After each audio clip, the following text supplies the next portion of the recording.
guys, I've got my boy Felipe here and Dominic, and we're going over some of our fight combinations right now. And what I did in my martial arts academy is I told some of the top guys to put together some of their favorite combinations that's going to make its way into our curriculum. So these are fighting combinations that we're doing right now. So I'm going to give you an example. When I was like in Taekwondo karate back in the day, we had 10 fighting combinations that we did, and I still remember them. Combination number 1 was jab, side kick. And I still remember them, right? I still remember that we had 10 other ones. But these are going to be some combinations that can be used for kickboxing, for mixed martial arts. You can throw it into your kickboxing curriculum. You can use many of these combinations with a partner, with pads. These ones are Felipe's. I'm going to let him take it away. Go for it, buddy. All right. This one's one of my favorites, okay? I throw this a lot. I'd like to throw it in a fight. I throw it in training a lot. I'm with the partner, right? Grab partner. And the whole time, just put your, hands up. I'm going to do a jab cross. Boom, boom, okay? But you got to crack that cross. You got to hit him hard. Boom, boom. Whole time, you know, jab. I might jab 2 times. Jab, jab cross. Boom, boom. Now, he's going to shell up because I'm hitting him hard. Like I'm hitting him hard this whole time. So if I throw that in cross, when they shell up, rip that body. Body, uppercut, cross. It's one of my favorites. Once you get used to that, once you get comfortable, boom, boom, boom, boom, you get a little tricky with it. There's some kicks in there, you know. Jab, cross, body, uppercut, boom, boom. You can get a lot going through there, you know. If you get boom, boom, boom, body again, you know. You could boom, boom, boom, boom, boom, shoot, you know. You get all sorts of openings but you gotta land the punches first, because then no one's gonna ball up from, you know, like it's just not gonna happen. You gotta punch. Boom, boom, boom, boom, boom, boom. You know? That's when you have fun with it. That's when striking becomes fun. You know? That's all there is. So another thing too is once you get comfortable with that combination, you can start to hand play a little, because you got those MMA gloves. You can use your fingers. You know? Jab, cross, body, uppercut. And when you come back from that uppercut, you can grab his arm. If he's defending himself, all up in a ball, boom, boom, boom, grab his hand, pull, cross. That's one of my favorites too, because then they don't expect that. They don't expect their hand, you know, if I'm in the ball and he pulls my arm down, boom, you know, it's one of my favorites. I like to do that a lot. So one of my favorites is the tie down, okay? Sometimes it works for me, sometimes it doesn't, you know, it's different varieties of how you're gonna set it up. It's a good one for little guys, you know, I'm little, so I gotta fit in, get in there quick. An example, like right here, I got hit hard, right? Jab, jab, cross, jab, low kick. Oh shit, I landed the low kick, see? Jab, low kick. Now he knows I'm gonna low kick. Jab, check my kick, boom, good. Now he checks high, I noticed that. Boom, boom, boom. I wanna step right through it. But a lot of guys too, if I'm not explosive with it, like a boom, boom, boom, I gotta almost switch stances to almost run at him, you know, if that makes sense, because a lot of it I've noticed is using your hip to knock him off balance, you know? So it's boom, boom, boom, boom. It's like a little switch at the end. Whole time, boom, boom. Whole time again, boom, boom, boom, boom, boom. This is what it looks like full speed, okay? You know, I'm going, boom, boom, boom. I'm on him. You get on him right away.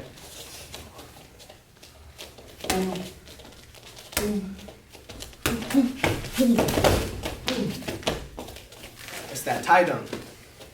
All right, you guys, I'm here with Travis. Travis is like one of my #1 instructors at my martial arts academy. He's an international kickboxing champion. He has a 3rd degree black belt in Taekwondo. He has a lot of things he's accomplished throughout his years as a martial artist.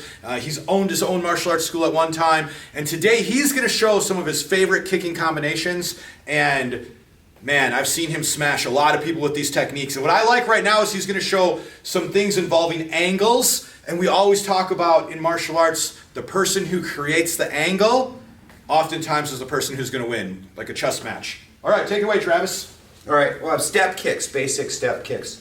Well, there's a whole bunch of different ways you could do it. I guess I would just start with the stepping roundhouse kick without the kick combo first. So, I would be stepping, the best way to go would be towards his blind side. So, stepping to the right, trying to create a good angle to get to the side and then coming into that roundhouse. And the other thing is that I'm not just creating a good angle for getting a good target. What I'm also doing is I'm stepping into that kick, so I'm able to generate a lot more power and really come into that pivot and twist around.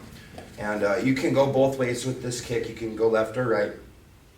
So you got to be a little bit more careful if you go this direction towards their right side, because they can kick or punch you with their good foot or leg a lot easier. But it still does work. So, maybe they just punched or something, and then you're just sidestepping out and creating an angle and coming in with that kick. And that one's really nice because you're kicking with, usually if you're right-handed, your good leg's going to be your right foot. So, it's just a real basic stepping. Yeah, do that punch again. That was kind of nice. I'm just stepping off to the side, and I'm getting that extra power, but I'm also creating the angle that I want.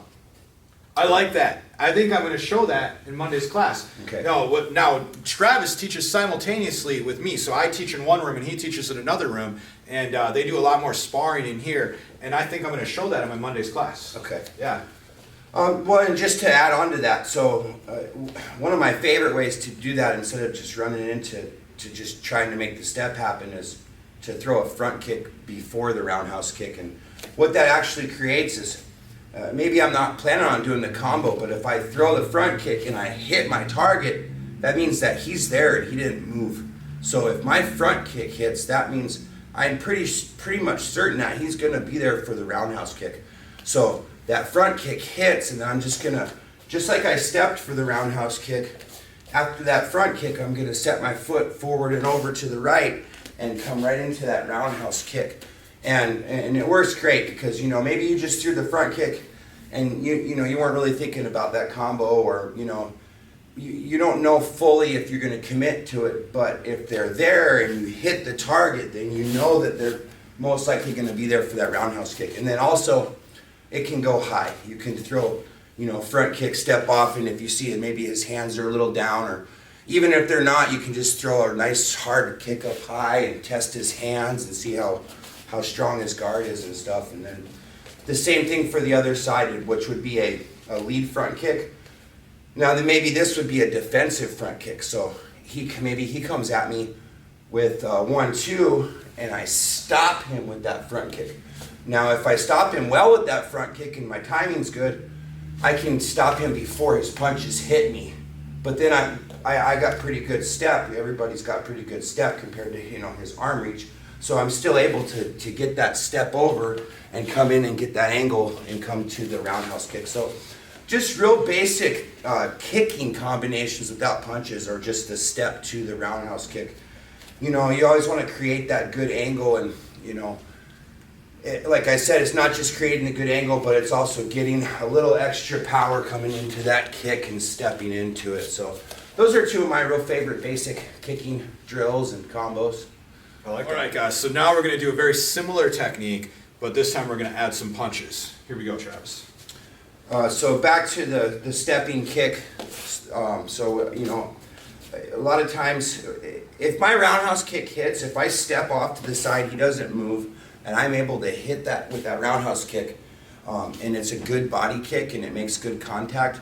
A lot of times, even if I don't make real good contact, on the belly and he defends it, you're still getting them kind of into a position where they're locked and they're not really moving, or if they didn't move, so he's defending, that body. So you're trying to take a lot of attention to the body by stepping into that kick and throwing that kick. But when I land, I'm landing right back in my stance with my left foot forward. So I'm in a great position for a 1-2. I like to throw the straight punches once you go off to the side. I mean, it just works real well, So I'd be here, step kick, throw a roundhouse, and if I make good contact with that body, I know he's there. So I would follow up with that 1-2. And if I'm able to get around to this side of him, then, I'm on his vulnerable side. So it's a lot more likely that the punches would work. Side step with the 1-2, and then throw the roundhouse kick. This one, you got to be a little bit careful because you're like I said before, you're going towards their good side, but maybe maybe you both threw punches, but you know, he throws punches kind of straight, and I come around with my punches, and then I'm able to get that better angle and, you know, and avoid him hitting me as much. So, you know, it's really, it's a 1-2 to a kick. So I'm going 1-2 roundhouse kick. This is a little more than just a step when you go this way, though, when you're doing the punches beforehand. I don't want to step out and do a big horse stance and leave my back foot there.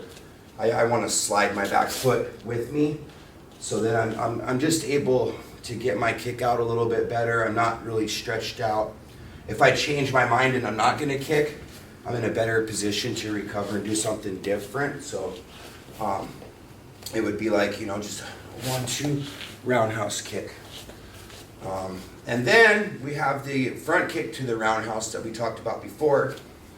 So I'll go to his left side again. So a left front kick to the step, just like how we did the step for the stepping roundhouse just now. So this is basically the same as the roundhouse punch, but you're throwing a front kick first. And what I like about this one, again, is that front kick goes out to test the waters. I want to see if he moves and if he's there. And if he's there, what I'm going to do, and I'm going to do that same step to a kick, but while I'm stepping, I might as well throw a couple punches. So what I'm going to do, and this is a little unorthodox at first for some people, and I'm having, when you do that step, you actually switch your stance, and I'm not big on switching stance, especially for beginners, but if it's for a very specific reason and you're not doing it subconsciously, you're doing it on purpose, it's a little bit different. So what I would be doing is I would be throwing that front kick, and if that front kick hits, as I sidestep to my right, to his left, I'm going to throw that 1-2 before I come into that roundhouse kick. So it's a kick, punch, punch, kick. So I'm going kick, 1-2, roundhouse kick. I'm here again. Maybe I throw the kick and he moves. Well, then I'm not going to follow through. But if I throw that kick, it's my kind of testing the waters. If I throw that kick and it hits, I'm going to follow through with that 1-2 to the roundhouse kick. And then back to the other side, this one would be a kick, punch, punch, kick. Again, so I'm throwing the left front kick and he doesn't move, right? So I hit, so I'm here, and that's my lead stance, sorry, my lead leg. So I'm throwing that lead leg front kick. It hits, I'm going to sidestep with the 1-2 and the roundhouse. And this one's a little different than that one. It's the same techniques, but the step's a little different. So again, I don't want to leave my back foot way far behind, so if I'm going to punch. So what I want to do is instead of just stretching out to a big horse stance, preparing for that roundhouse kick, I'm actually going to bring my back foot with me. So I'm here, left front kick, and when I 1-2, I'm bringing that other foot with, and just bringing it right out. And yeah, those are some of my favorite